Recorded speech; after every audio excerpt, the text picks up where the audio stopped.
Next up on the number one tee. Well, hello and welcome to your virtual tea time. My name is Tori, and today I have my sister Alix joining us. Hi, Al. Hey, T. It's been a while since you've been on the mic, on the hot mic. Yeah. Are you a little nervous? Not at all. I thought I missed it, so I'm good to go. About 2 seconds ago, when I told Jake, our producer here, that we were starting the show, I had a panic attack because I was like, wait, what am I saying? What am I doing? I forget, but we're all good. It's good to be back. Yeah. We also have Joe Foley joining us today, Executive Director of the Arizona Golf Association. Hi, Joe. Hi, Tori. You were on the show a couple months ago, but it was live. It was intense. It was on the spot. Now it's a little more formal. How are you feeling today? I'm looking forward to this conversation. Yeah, it was one of those things where you're trying to sort of please a live audience, but also have a good podcast episode. Here, we're just relaxed, hanging out, getting ready for the holidays. Yeah, that was a lot. Yeah. So this episode's actually going to air in January, but it is right before the holidays and all that the holidays have to offer. I'm a little frazzled with all that. But we also have Lee Rainwater joining us, USGA Assistant Director of Handicapping Education Outreach. Thanks, Lee, for joining us today. Absolutely, Tori. Thanks for having me. Looking forward to it. Now, where are you? Are you in New York? Where are you located?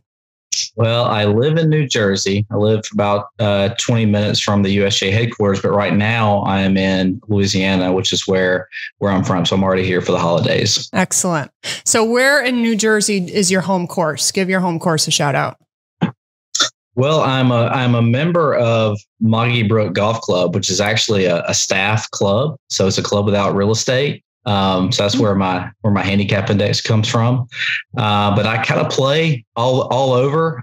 There's a course close to the office. Watson Valley Golf Club will play there a good bit. There's trying to think. There's Warrenbrook Golf Course, Neshannock Valley, all really close to where I live. So I just kind of jump around. Rutgers Golf Course is really good place to play. It's close to home. So again, I'm kind of that golfer that if you look at my scoring record, you're not going to see the same course with any frequency. You're all over the place. I like it. And that brings probably a more accurate handicap index. Would you agree? It travels better. It should travel well. It should, because you could say that someone who plays the same course, the same tee every time might be at just a little bit of a disadvantage when they go out and play a different course because they're not going to be as familiar with the breaks and kind of where to hit and that sort of thing. So yeah, my handicap index should travel well. Not that it always does. Yeah, that's a game of golf for you. So Al. Yeah. Tell us. So we're in the studio right now. Joe, Al, and myself are in person. Lee's on Zoom. So we have computers all over the place. Al's staring at the computer. Al's trying not to take her eyes off of Lee. Okay. He's dream walking. Oh my God. Lee, Alix, what's going on with your golf game right now? Well, it's hard over the holidays with working and the stress of all that. Yeah. And then playing. And then it's not been good. Well, but it's a good point to share though, because you're in retail. So this is your busiest time of the year, bar none. And golf takes up a lot of time and energy. And it could be stressful when you haven't golfed in, a while and you go back out there and I realize I have to practice. Like I cannot be that person that plays, takes a week off, and then arrives at the tee and starts hitting bombs. That's just not me. That's not me. Well, and talking about practice too, is that your expectations, it's tough to have proper expectations going into a golf round without practicing and thinking, okay, I want to play well, but wait. Yeah. I haven't hit a and ball. It's freezing here right now, which is like 60 degrees. Lee really feels bad for us. Yeah. With our 60 degree weather. I'm playing tomorrow at the in Canto Yacht guest Club. day? It is. Well, I don't know what it is. I just, was a lucky fourth. And so I'm stressing about that, actually. I haven't played in over There's no a reason week. to stress about the yacht club. Yeah, I know. But I've been known to hit a seagull. What are those called? Geese. A geese or two. No, I think it was a dove. And yes, you almost took one out last time we were at Encanto with a line drive stinger that went an inch off the ground. We've all been there. Yeah. It was a wally, but it was a bad wally. It went over the water, stinger, line drive, hit a pigeon. What happened to the pigeon? Did the pigeon live? I don't remember. Adam was with us. And Adam's like, geez, you're not kidding. When he said. No, that was very funny. That was very funny. You know, I aim to please. Yeah. I am the resident funny golfer. Yeah. And we try and have fun out there, but you also want to play well. Yeah. Golf's hard. It's going to be a new, I'm going to play every day after Christmas. That's my goal. Well, what's your goal for 2023? Do you have one in general? Like looking to not hit line drives. Seriously. I'm not kidding. Like, so just to get it up in the air a little bit more. Just get it up in the air, swing loose and use my body. Kyle. Oh, Kyle, your golf coach, my golf coach, who I haven't been to in a while, but he's like, you are just picking the club up on your backswing. Can you please just turn a little bit? It never occurred to me that I was just like really rigid. I'm a very rigid golfer. I'm sorry. No, this is like a psychotherapy session for the golf game. Oh my gosh. I know. Well, listen, Joe, we're coming to you next. So what's going on with your golf game? We can stay on I have actually one really big question for you, Joe. Now, being the executive director of the Arizona Golf Association, you still compete. You still are out there playing in the tournaments, some of the big tournaments out there. That's a lot of pressure. Do you feel pressure to play well? I didn't think I did. I was lucky enough to qualify for the AZ Am this year. And, you know, the qualifier, I didn't have a lot of expectations. So there wasn't a ton of pressure on me. And I don't think anyone thought I was going to do that good. But dumb luck, shot pretty close to par and got into the State Am. And as we got closer to the State Am, it was like 4 weeks in advance. All this stuff on social media popped up about like me playing and like, you know, the executive director qualified. And I'm like, and here's live scoring so you can follow along. I didn't think it was going to bother me. And then I've never been more nervous on that first tee because you had some staff members around. The volunteers were like, oh, that's the exec. Yeah. And I played like garbage. Well, how about absolute garbage? I was watching. Yeah, even he was watching. Yeah, you had people back at the USGA. So I did feel a little bit of pressure, but I think that's what makes you better as a golfer, right? Yeah. Like now, the next time I do that, if I'm lucky enough to qualify next year, I won't feel as much pressure. Exactly. And tell us about that first tee shot though. Did it go down the middle or? It was a very sort of easy first tee shot. Like there wasn't a lot of trouble. Yeah. I barely got the club on the ball, but it caught the right side of the fairway. Made par on the first hole. And then I think I made a triple on the second hole. Yeah. Yeah.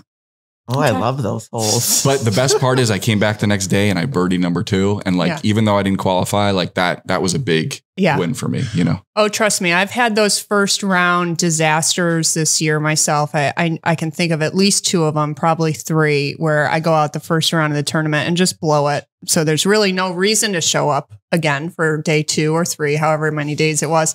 But you just have to make it a game within yourself. Like, okay, let's have round 1 being an outlier and come back and shoot well today and you know, just make it a game within yourself, because trust me, the thought of like, do I really have to show up right now? There's no point. You know, I'm dead last and you just make yourself. It's tough though. It is tough. I get it. What's your goal for 2023? Golf goal? Yeah. I did just take a lesson here about 6 weeks ago with a guy locally. Okay. You want to give him a shout out? Rob Rochelle, TPC. Okay. All right. Great guy. Works with some tour players. So I'm probably not near one of his best students. He's like, that's a work in progress right there. He doesn't say that to me, but that's what he's thinking. But I haven't really put the time in, and he wants me to do some funky thing during the transition. So I really first couple months as I get ready for tournaments, I just got to put the time in on the range. Yeah. Like you were saying before, because he wants me to do something that's definitely a new move and it's not natural right now. Mm-hmm. So if I don't grind it in and make it more natural, then I'm going to be sort of lost on the golf course. And what's time in for you? Like, what's the time? To me, it's like, it doesn't need to be a lot of time on the range, but it's at least sort of 20 minutes of like reps or even motions, like at my apartment at night or outside, right? Like just getting the move down. But consistently, like for 3 straight weeks. So either on the range or some sort of time with the golf club at my apartment, 20 minutes a day, 3 straight weeks. I feel like after those 3 weeks, I start to feel like it's muscle memory. Yeah, exactly. I talk about that all the time with Tori about tennis, you know, versus golf. Everything you do when you're good, when you're young, or good when you're old. You have muscle memory. You don't think about it. The minute you start to overthink those movements is when everything breaks down. Yeah. So, yeah. All right, Lee, how about you? What's going on with your golf game right now? What's your goals for 2023? Fill us in. So sure, the golf game didn't play a lot this year in 2022. I actually looked the other day. I played 15 rounds, which is not as much as I'd like to play. Handicap index is a 8.6. As far as golf goals go for next year, certainly continuing to get out and play. I would say, one thing is I mentioned before we got started, my putting is not very good. That's probably the glaring weakness in my game. So I think it's not only focusing on just the putting stroke, but also just trying to find like a good routine and stop. We've been talking about overthinking it. Just stop overthinking it and just find a spot and hit it. And if it doesn't go in, oh well. If it goes in, great. So that's one thing, kind of focusing on the putting, because I can typically get it around okay, hit my driver pretty straight, and kind of get it around with my iron game. But I would love to. It seems like every year as I've gotten a little bit older, maybe golf has become.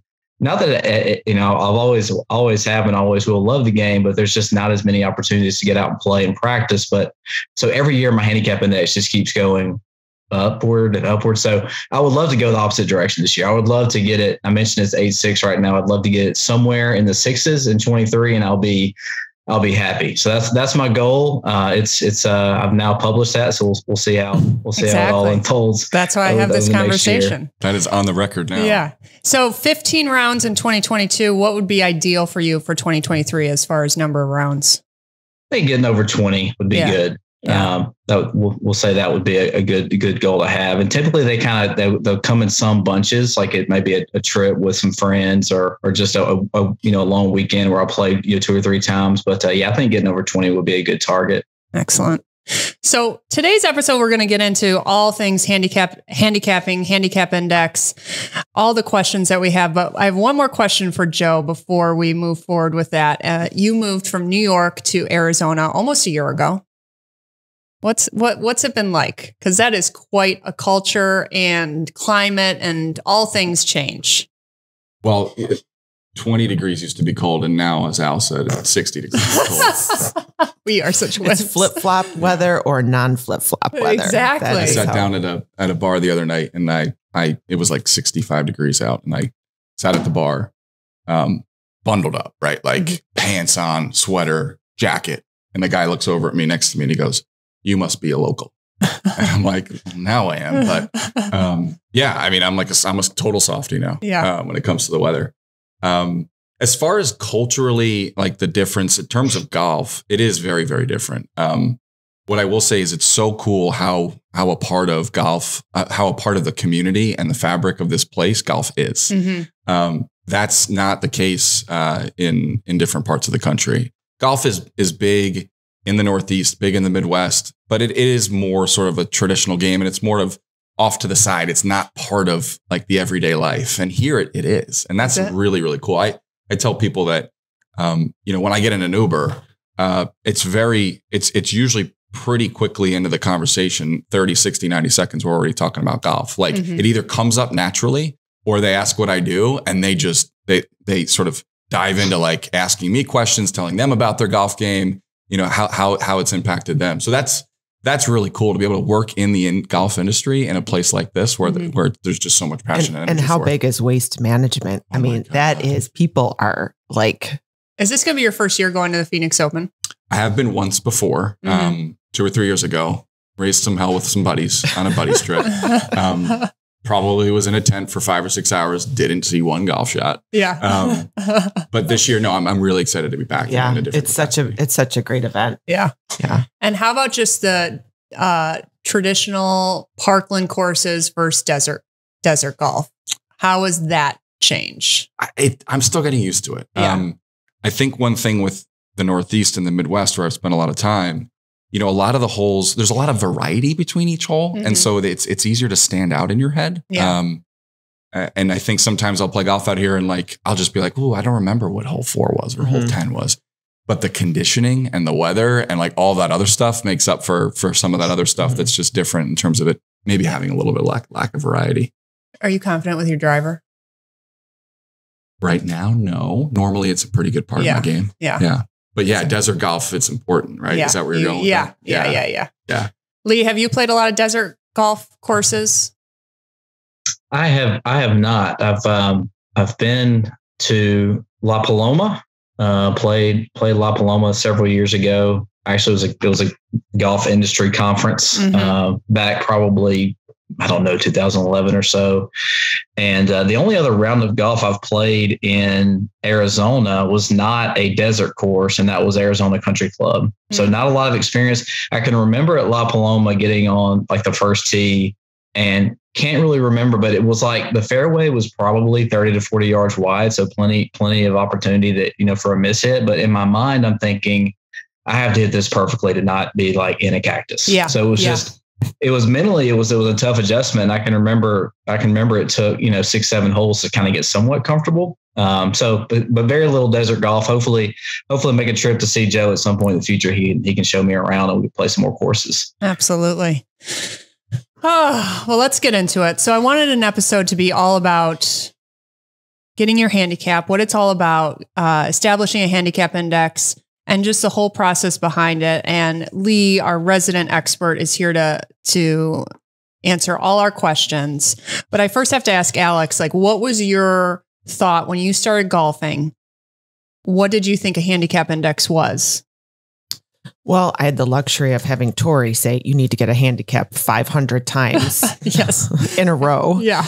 I think back then it was a couple more rounds than it is now, which I actually am glad that I'm here because I feel like I get asked that question in the stores. And when I'm at Alley in Old Town, I get a lot of newer golfers or people that have golfed for a long time and feel like they're floundering and want to establish a handicap, but they don't know how. Yeah. So I think this episode is super important, and even just for my knowledge. But I remember as a new golfer playing 18 rounds or 18 holes was like, I tapped out at 12. Mm-hmm. So Tori said, well, you can play nine holes. Well, it was like, what do you have to play? Like 10? 9-hole rounds? Yeah. Like what did it change, Lee? Did it go from what did the change go to? How many scores did you need? It did change back in January of 2020. Hard to believe that's been 3 years since the World Handicap System's been here, but it went, so USGA Handicap System, it was five 18-hole rounds, but you could do that. You could do 9 and 18-hole down then as well. But now it's down to we say 54 holes, 54 holes comprised of 9 and or 18-hole scores. And then now that we have daily revisions as well, you get those 3 scores in, the very next morning, you'll have your handicap index ready to go. So a bit easier than it was back in 19 and before that. Yeah, no, that's a huge difference because I was under the gun to do that to play a tournament with Tori. And, I mean, it was just not possible. I worked, I barely completed 3 holes. I was like, that is not possible. So it is nice that has changed. I feel like it is the goal is attainable to someone who's starting and maybe half the holes that they play, they pick up to, keep pace of play and also keep your sanity. Yeah. And, I think that's good. Yeah. So let's get to the basics. Lee, can you explain to us what exactly is a handicap index and why all golfers need one? What benefit does it bring to them? Yeah, absolutely. So, a handicap index in basic terms, it's just a number that represents your demonstrated ability. You can say potential, you can say demonstrated ability. So we're interested in measuring, what you're capable of shooting, not necessarily what you will likely shoot on any given day. So again, it's a number that goes out to a 10th decimal place, and it's a portable number. So you can take it with you course to course, tee to tee. And that's sort of provided through the course rating system that allows for that portability. But again, it's a number that represents your game. So I think, in basic terms, that's what a handicap index is. And we'll probably get into a little bit more about, okay, now you have this handicap index. How do you actually use that on the course? But as far as why to get a handicap index or the benefits of getting a handicap index, I think you both hit the nail on the head. It is meant to be for all golfers. It doesn't matter, if you're an elite player that plays in competition. Sure, there's eligibility requirements to play in many competitions. There's competitions where you use your handicap and in net tournaments. But for golfers that don't aspire to do that, the handicap system is for you as well. And this is already, I think we've already kind of alluded to this, but it's a great way to get out with friends, family, co-workers, even complete strangers that you may meet at a golf course and have a fair game. And I think it's one of the special things about our game is that we have this mechanism that allows for equity, regardless of who you are, where you came from, how good your game is. We have that way to have a fair game, and it's really all meant to add to the enjoyment. Because I think Joe and I's handicaps used to be a little bit closer. I think he's always had me by a bit, but as time has gone by, that's gone from like maybe 1 stroke to like probably 7 strokes difference. But we can, with our handicaps, we can still go out and have a fair game. Aside from that, I mean, it is a, for folks that are kind of in tune with their game, it's a great way to, measure your performance, see how you're progressing. That could be, you're progressing better, or maybe you're going the opposite direction. Well, and actually, but I think, Al, go ahead. Do you watch your index a lot? Like what is your index right now? You could just give us an approximate. 8. So do you watch it, when it goes up to maybe creeping towards a 9 or a 10, or when it goes down to 7 or 6? I mean, well, it's funny when you, so I started like 6 years ago, and you always see it go in one direction, and that is you get better. Yeah. So as you start to get low, you then start to panic that it's going to go the opposite direction. And really, the minute you embrace that switch, then it allows you to have a more true handicap. Allow it to, not that panic or avoid courses, or, don't finish a hole and do your equitable or whatever. Just always finish it out, just because it's more true to what you are playing.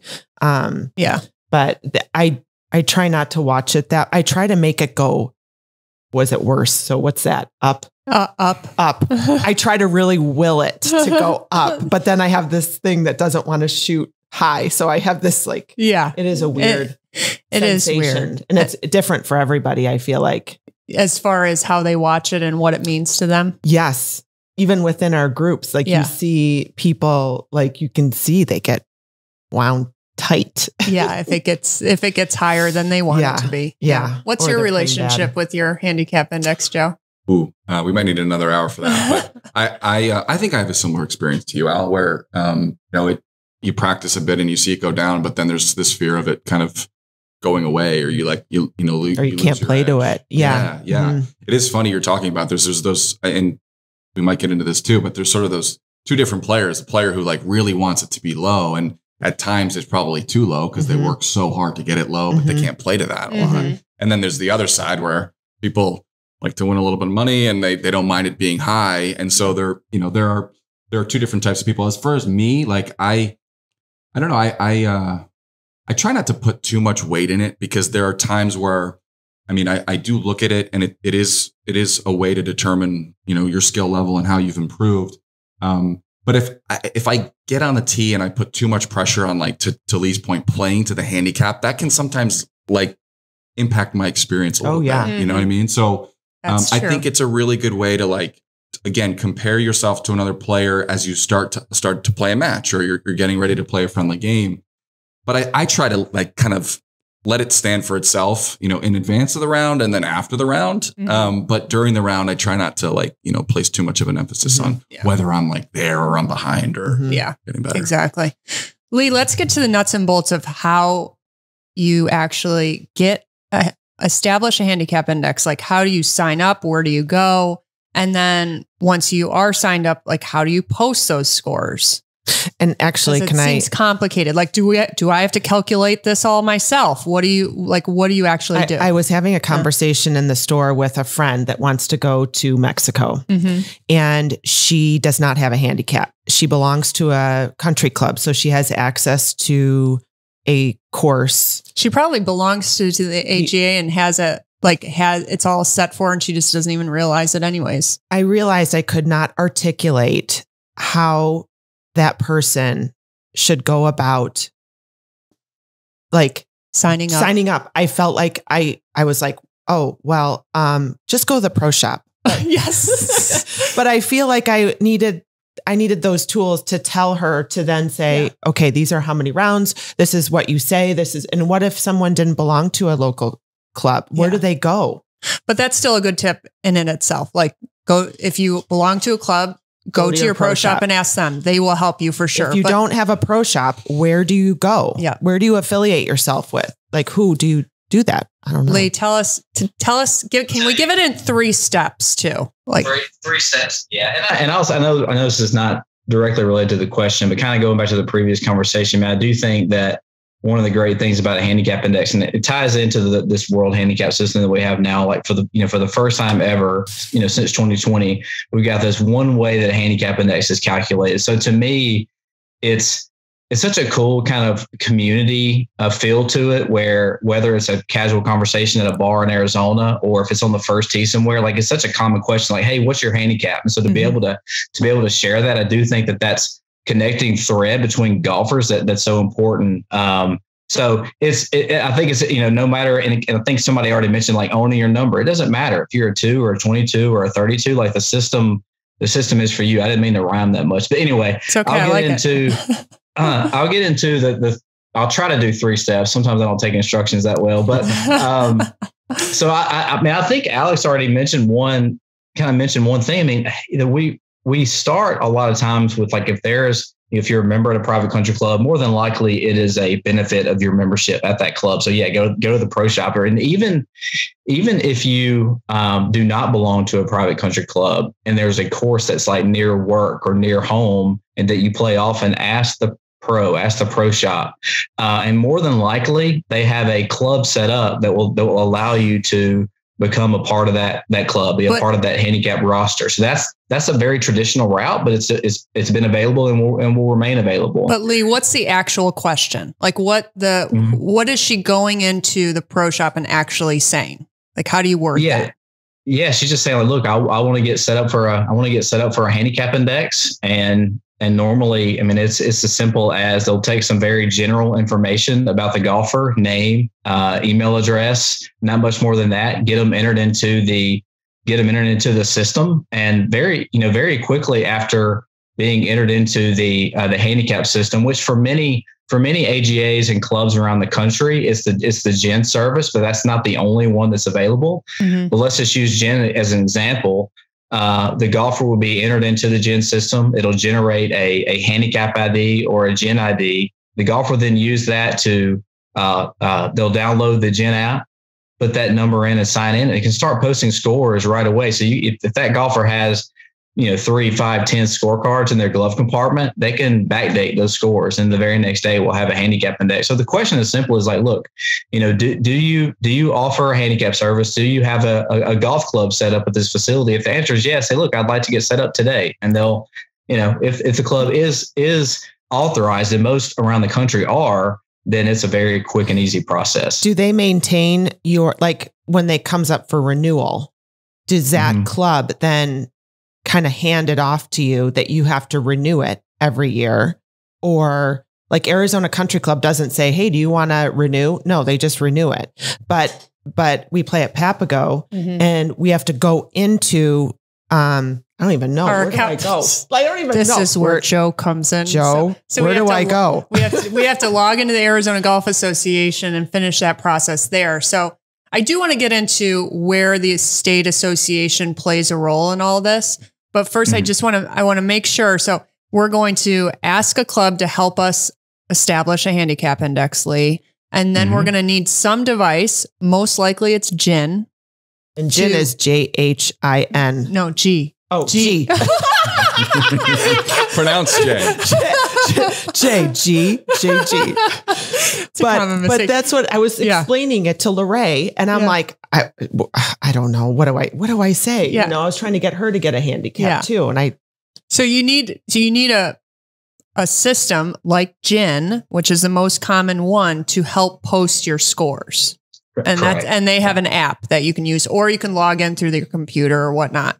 But what role does GHIN, GHIN, play with the USGA? Is it a USGA product? I don't, because a lot of times you're asking for your GHIN number, but really it's your handicap ID, right? Or it's your handicap ID. Yeah. Correct. I think it's a great question, and I think it's an important question because the WHS and handicapping and GHIN do work together in many ways, but there's a distinct difference. I mentioned before that GHIN is one of many handicap service providers. So I think the way I would break it down is this: is the WHS really is comprised of the rules of handicapping, the course rating system, and it is a governance function, just like the rules of golf is a governance function.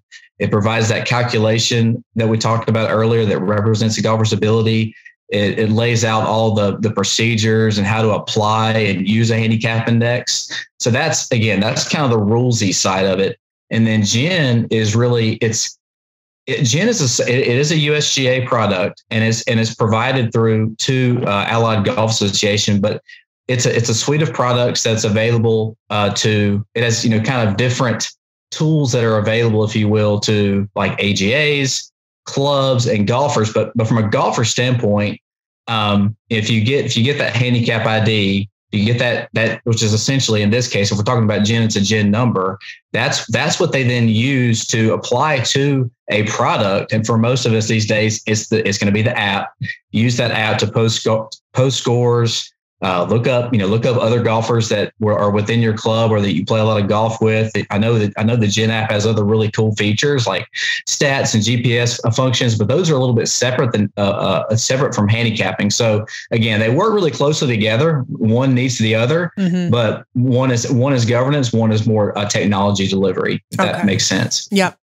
It is. And I think they both get confused together. But again, back to the basics. Is there a maximum score? So you can post a 9-hole score or you can post an 18-hole score. Is there a maximum score that you can post? Like, meaning, what if someone shoots 130?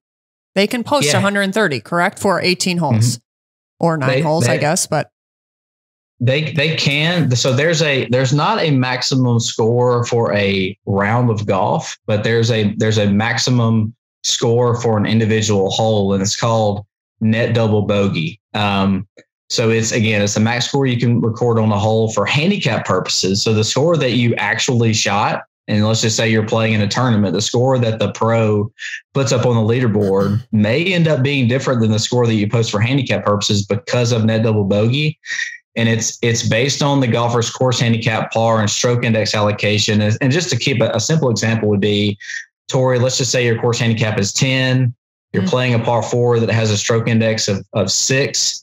Your max score on that hole is going to be a 7 because we're going to take par plus 2, which is double bogey, is 6. And since you're entitled to a handicap stroke there, your max score for handicap purposes is going to be a 7. It's really, net double bogey is there only to make sure that we're not overly inflating your scores from a handicap perspective, and then in turn inflating your handicap index. So it's a bit of a safeguard. Yeah. And if you're listening and you're a total beginner, all these words are not going to make any sense. Sorry, Lee. It's not going to make any sense to you, and that's okay. Know that once you start posting, once you start going through the process of actually playing in events that use your handicap index and you start playing games with your friends and whatnot, you'll start to understand these things. And you have to trust the process, because even you talking about net double bogey, I'm still like going in my head, like, okay, what is a net double bogey? You still have to think about these things. So know that if you're listening to this and a lot of it is not making sense to you, it's okay. Just know that you're going to start posting scores and you'll start going through the process of using your index, and it will start to make sense. When you're trying to establish a handicap and you're playing with somebody and it's a par 4 and they're hitting 12 and they don't have a handicap yet, what do they post to establish a handicap? Because that's another situation where I've been playing with people that are trying to, and you're like, okay, should I just tell her pick up at a 10? Two, that's a great question. Just par plus 5 if you don't have a handicap index yet. Par plus 5. So know if you're out there and you want to just pick up, which is totally fine, you can still record a score for that hole, which would be par plus 5.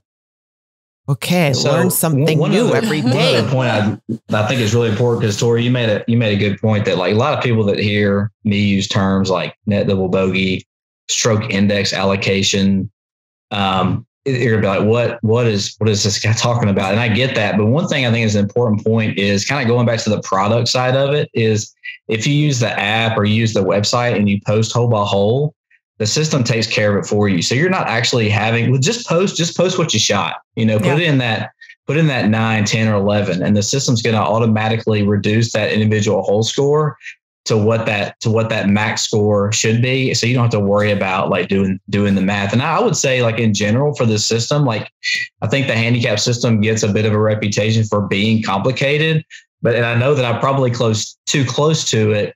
But I think that like there are complexities, but they're kind of baked into like the background, and they're all being taken care of for the golfer.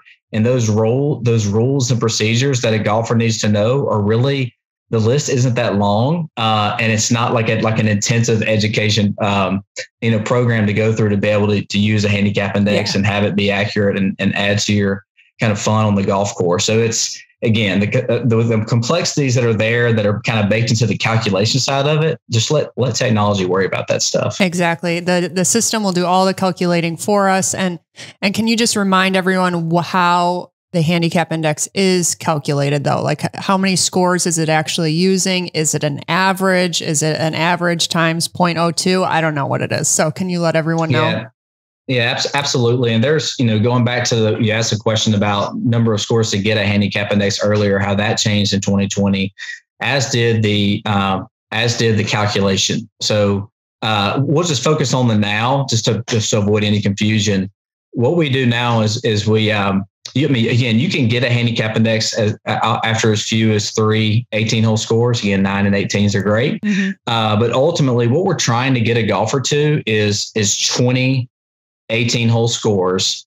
Once you have 20, what we do is we look at your 8 best performances. So your handicap index is going to be based off an average of those 8 best performances. So we talk about potential. We talk about demonstrated ability. That's what we really mean. We're looking at when you kind of played well to calculate that handicap index.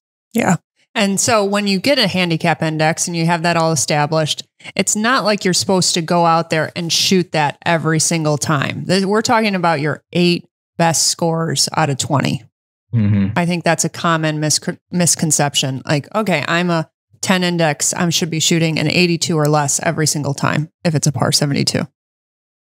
Correct. I mean, we typically say, and look, the different golfers, there's very consistent golfers out there. There's golfers that are not, that are pretty volatile, but in general, about like that 1 in 4 or 5 rule is safe. Like you're going to play to your handicap 1 out of every 4 or 5 rounds. Mm-hmm. And if you start playing to it more frequently, what's going to happen? Your handicap index is just going to go down. Exactly. So, exactly. Yeah. And to make a point from Alix before, where she said, it's almost like you have to embrace the roller coaster of it all. If you don't know that, like once you realize your handicap index is going to go up and down, it is so fluid, especially now that it updates after every single round. Mm-hmm. You have to get used to one day it's a 10, the next day it's 11, and then it could go down to a 9. You just don't know. You have to embrace it and not let it, Is there a cap of how much it can fluctuate in a year? Someone said that to me the other day. I'm like, what?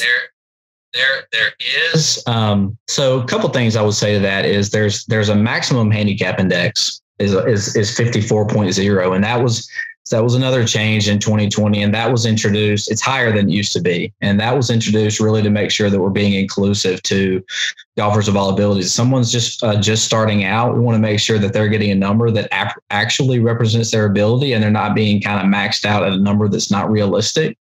But to your question specifically, Alix, there are safeguards built into the handicap index calculation that are meant to prevent like extreme upward movement in a handicap index. So they're called, there's a soft cap and there's a hard cap. And without getting too technical, because again, this is all baked into the calculation itself. But what it does is we look at your low handicap index over the last year, and we compare that to what we'll say your number is currently after your most recent posted score. If we see an increase of 3 strokes, that's when the soft cap is going to kick in, and it really starts to suppress that upward movement by 50%. So it can still go up. It's just going up at a slower pace.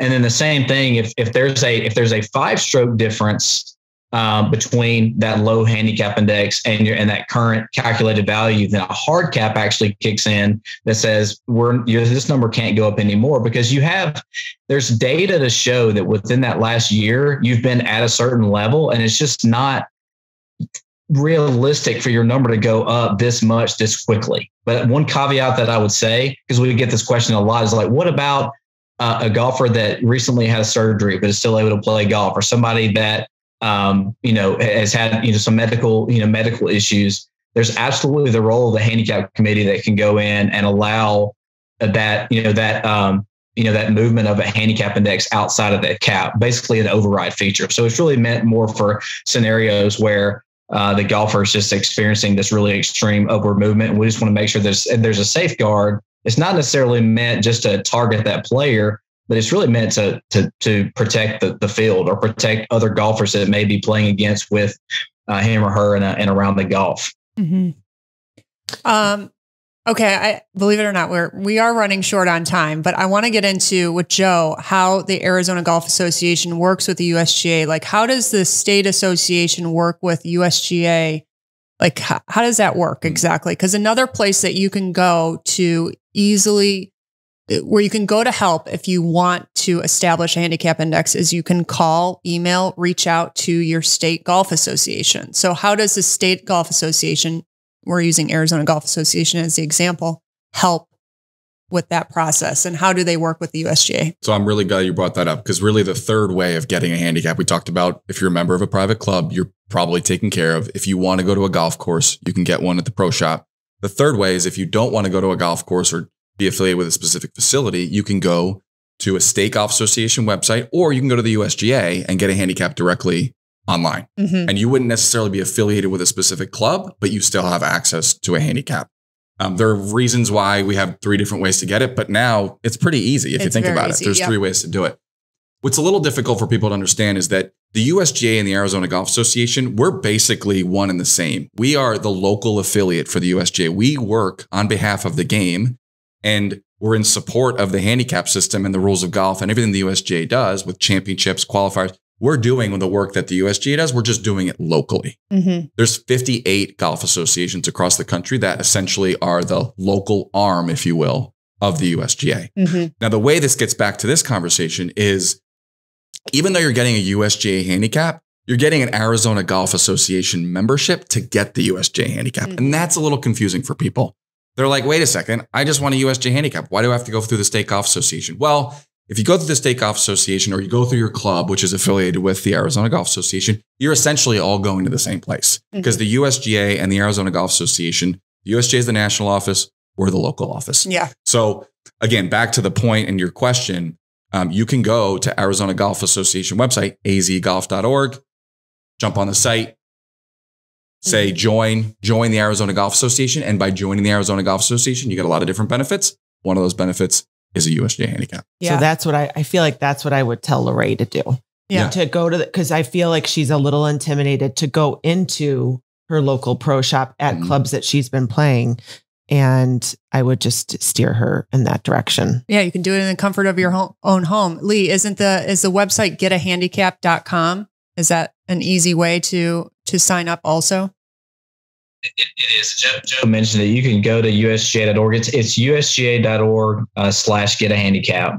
And it's similar process if you were to go to the Arizona Golf Association website, but you simply it's a streamlined option. You enter in your your zip code, some basic details about yourself based on your location.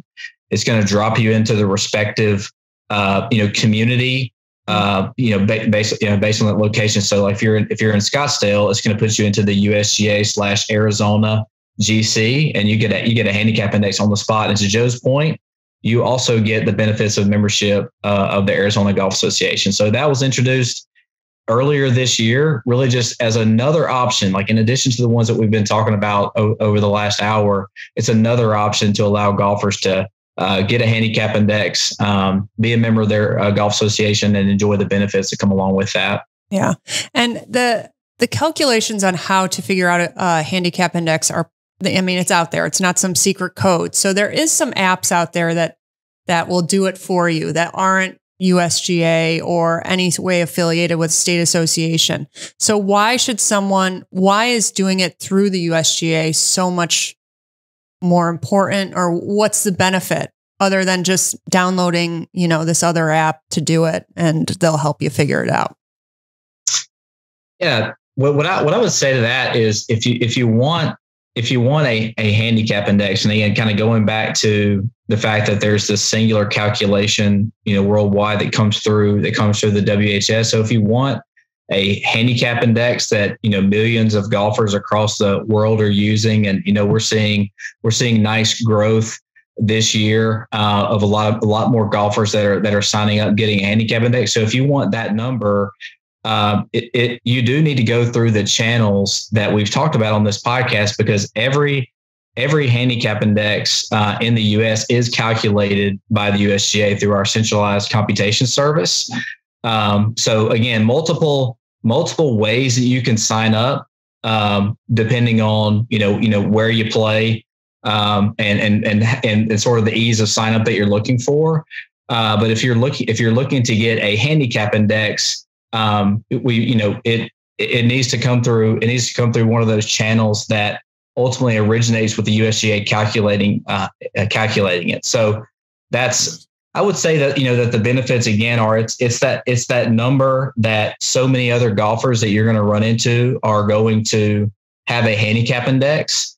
And so you kind of have that commonality, but with those other golfers. And then if you are someone that's looking to, maybe it could be a league, it could be to play in a member guest, it could be to play in an Arizona Golf Association championship. More than likely you're going to be asked for a handicap ID, a handicap index. So it's important, I think, from that perspective to get a handicap index that is issued by the USGA. And I'll just add one thing. Let's just get down to brass tacks. As far as cost, at the Arizona Golf Association, it ranges, depending on the option, between $45 and $55 a year. That is I would argue, look, it's not free, but it's a rather small investment in this handicap that's official. Mm-hmm. But in addition to that, as Leah referenced, you get access to all the other membership benefits through the Arizona Golf Association. So you get to play in either social events or more official tournaments. And so you get to meet all these different people that you wouldn't meet at your golf club or your golf course. Yeah. You get access to different equipment or apparel at a discount. There's a variety of different benefits you have to be part of that community. And again, it comes with the handicap alongside it. So again, it's an investment. It's not free, but we think it's fairly reasonable. Absolutely. And, we have to wrap things up. I feel like we could talk about this for another hour, believe it or not. It's not like it's just such a hot topic, especially when you're just starting to golf. But also, even if you've been golfing for a couple of years and you've already had an established handicap for a couple of years, there's always these new things going on and new rules and everything. So it's definitely something you can talk about for an extended period of time. Lee, thanks for being with us today. I appreciate it. And when you make it to Phoenix, maybe we'll set up a foursome and play. That sounds great. Thanks for having me. Really enjoyed it. Fantastic. And Joe, again, thank you for being here. I want to touch on what you just said. When you start playing in events, whether it is just a guest day at your local club, a member guest, a tournament, even a scramble sometimes asks for your handicap index or your GHIN number, everything changes. It's another level of fun and community. And being a beginner, you might feel like you aren't good enough to start posting scores or you're not good enough to play in these events. But rest assured, I don't care if you're a 36 handicap, a 40 handicap, a 29 handicap. This is what the system is for. so that it welcomes you in and you can experience these events that are so much fun.